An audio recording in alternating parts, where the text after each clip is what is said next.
түүхтэй андуур хандлага байдаг. Гикүми Тоторогийн түүх, миний хөрш Тоторогийн түүх хоёр хоорондоо ямар ч холбоогүй гэдгийг хэл. За ямар ч тааш бичлэг таалагдсан бол илүү их үзхийг хүсэх юм бол лайк болон subscribe дараарай. Баяртай.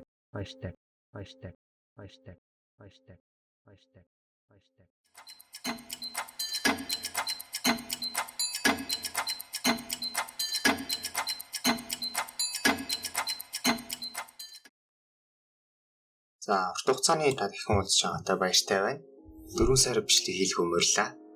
Яагаад ийм урт хугацааны турш таг болчихоо гэвэл техник технологийн асуудал бас зарим хувийн шалтгаанаар тодорхойгүй хугацаагаар бичлэг хийх боломжгүй болсон.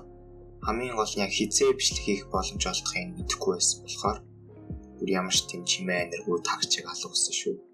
Энэ жил төгсгөө анги учраас ээш бэлтгэл хэтэргээд 4 сараас ч гэсэн яг баталтай таг болж магадгүй гэдгийг эртгэлжээ.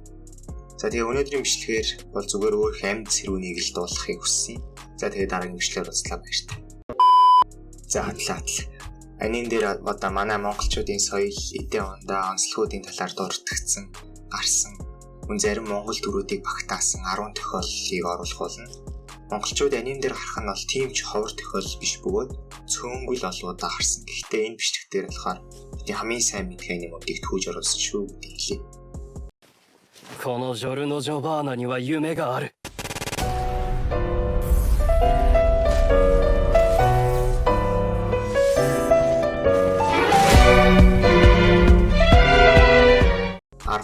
2005 онд гарсан Нарутогийн 2 дахь бүрийн хэмжээний киноны бараг л гол дүр гэж хэлж болохоор Тэмүүжин гэдэг дүр гардаг.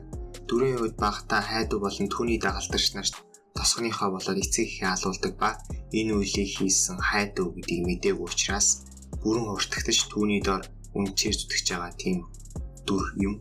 Яг нь нэр болоод багтаа эцэгхээ алдсан л адилхан болохоос ш миний бодлоор Чингис хаантай ямар ч холбоогүй түүнээс санаа аваагүй дүр гэж би л ойлгодог. Мөн энэ кино филлер учраас Тэмүүжин гэх дүр нон канон буюу зохиолтойгоо холбоогүй дүр гэдгийг сануулъя. Оо, Тэмүүжин. Модоримашта ка. Just Terraformers 21-р зууны үед хүн төрөлхтөн ангар гаргийг колончлохоор жомнуудыг илгээдэг ба харамсалтай нь үүнээс 600 жилийн дараа жомнууд мутацд орж хүнд 100% аюултай магаснууд вирустэйгч болдог. Үүний эсрэг вакцин бий болохын тулд тусгай бэлтгэгдсэн хүчнүүдийг илгээдэг ба тэдний нэг нь 49 ранглагддаг дорж бүхийн боргочин. Хэдий туслах дүрч гисэн сонирхолтой санагдсан. 8. Даммачи. Нэлээд алдартай исекайны модын нэг. Кендангаас охин улгаалах нь буруу гэж үгүй юу? Бидний хамгийн сайн мэдхээр Даммачи гэж товчилдаг энэ хүү анимны эхний бүлгийн 11-р анги дээр манай хэд Кендангийн аюулгүй давхарт буудалж байгаа нь харагддаг бөгөөд энэ буудалж байгаа газар нь яа харахгүй монгол гэрээ санаа авсан байж болохгүйс гэрүүд байдаг. 7. Слайм болж дахид ирсэн. Мөн л монгол гэр. Примеро темпостэй буюу гол дүр гоблин чоннуудыг нэгтгэж уран дарахчууд буюу дварфуудыг дагалдагчаа болгосныга дараа досгон бүтээхийн тулд барилга байгууламж барьж эхэлдэг. Эхэндээ барьж байсан гэрүүд нь монгол гэртэй маш адилхан байсан гэдгийг таван зурнаас харж байна. Магадгүй ислам дээр ч бас монгол гэрээ санаа авсан байж болох юм. 6. Маги. Өмнөх хоёр тохиолдол дээр монгол гэртэй төстэй гэрэл харагдсан болохоос яг монгол гэр гэхэд хэцүү байсан бол Маги их анимын 4-р ангиас эхлээд 2-3 ангийн турш тэр чигээрээ монголчуудыг харуулдаг ба үүнд монголчуудын соёл, монгол гэр, монголчуудын дайчны тулгаанч байдал тэр бүвэл туяа болон дорж гэсэн нэртэй 2 дүр хүртэл гарч ирдэг. Тэрээр Аладдиныг авардаг ба сүүлд нь Аладдин ч түнд хариу төсвөргдөг. Ерөнхийдөө гол дүрийн дотны найз болсон сайн далхийн дүрээр гардаг гэж ойлгож байна. 5. Акамига гил. Акамига гилийг алдарны төрөөхөд хамгийн их нөлөөсөн дүр бол яхаарахгүй бидний хайртай Стеф юм. Хэдий эсрэг талын дүр бөгөөд хэдэн мянган хүний хэрцгийгээр оруулсан харьс дүрч ч гэсэн өөрийн дүр төрх зам байдал гайхалтай хүчтэй тал нь маш олон хүмүүсийг түүний вайфу болоход нь чухал нөлөө үзүүлсэн гэж ойлгож байна. Харин Стеф энэ бичлэгт ямар хамаатай юм бэ гэвэл 14-р ангид түүний бага насны талаар харуулдаг бөгөөд Палтас гэх мангасуудыг агнадаг газар өссөн тухайгаа ярьдаг. Энэ тосгоныхны дайчин зан чанар, хүчрхэг дам байдал, соёл игээд Монгол гэрт амьдардаг нь энэ овгийнхныг мөн л эртний дайчин монголчуудаа санаа авсан гэдгийг харуулдаг. 4. One Piece. One Piece-ийн гол зохиолтойгоо холбоогүй маш олон филлер анги, филлер арк, бүрийн хэмжээний кинонууд байдаг гэдгийг та бүхэн мэдэх бах. Нэг том аркийн араас заавал нэг жижиг арк гардаг бөгөөд энэ арк нь филлер арк байдаг. Яг нь сүүлийн үед дуусах төгсөж байгаа учраас гол зохиолтой холбоотой филлер биш жижиг аркууд гарах болсон. Жишээ нь Риверигийн уулзалт гэх мэт. Харин энэ жижиг филлер аркуудын нэгэнд нь Монгол улсыг харуулдаг байна. Илүү наривчлбал томжид гэх үг нь нийгмийн итгэл ганцаараа үлдсэн монголчуудыг байнга нүүдэлтэйг ёссон шил. Томжид үгний нэг үгээ удаан хэлдэг нь уртын дуг мөн монголчууд морийг ямар их дээдэлдэг вэ зэрэг соёлыг long ring long арлаар төлөөлөлөн харуулдаг. 3. Хинамару сумо. Монголчууд Япончуудыг дагцаарн савсан зүйлсийн нэг нь яа харахгүй тэдний үндэсний бүх үеийн спорт буюу сумо билээ. Сумогийн хамгийн олон төрүүлсэн бүхэн Монгол бүх гэдгээс ахуулаад л олон жил сумог монголчууд эзэгсэнийг бид сайн мэднэ. Иймээс сумогийн тухай анимд монголчуудын лаг гарахгүй бол алдс болох байлгүй. Ямар ч тач Батмөнхийн Батбаяр буюу Гөгшүү зам Батбаяраас санаа авсан дүр гардаг. 2. Хар Баатлар. Бүх цаг үеийн хамгийн алдартай аним цувралуудын нэг бол Хар Баатлар анимын нэгэн хэсэгт сүйтэй цайны талаар гардаг байна. Хэдий жижиг хэсэгч гэлээ бүр өөрөө сүйтэй цай гэж монголоор хэлдэг. Энэ нь үүнийг бусад анимнуудаас илүү онцгой болгосон. Миний түрүүн хэлсэнчлэн угийн алдартай аним учраас хэдэн жилийн өмнө Монгол аним группүүдээр энэ нэлээд шуугаад.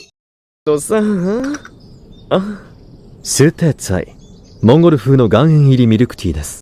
Өөр зарим тохиолдлууд Кодис Нэгдсэн улсуудын холбоонд Монгол улс багтлаа гэж цухас дурдаад өнгөрсөн. Кеничи Монгол хүчит бүхийн барилдаанчдыг хальт харуулдаг. Overlord мөн л Монгол гэр. Нэгт Kingen Omega.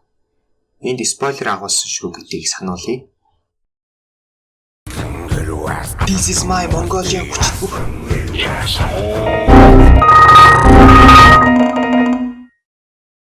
Тулаантай анимнууд дундаас миний л хамгийн дуртай анимнуудын нэг нь Kingen Ashura.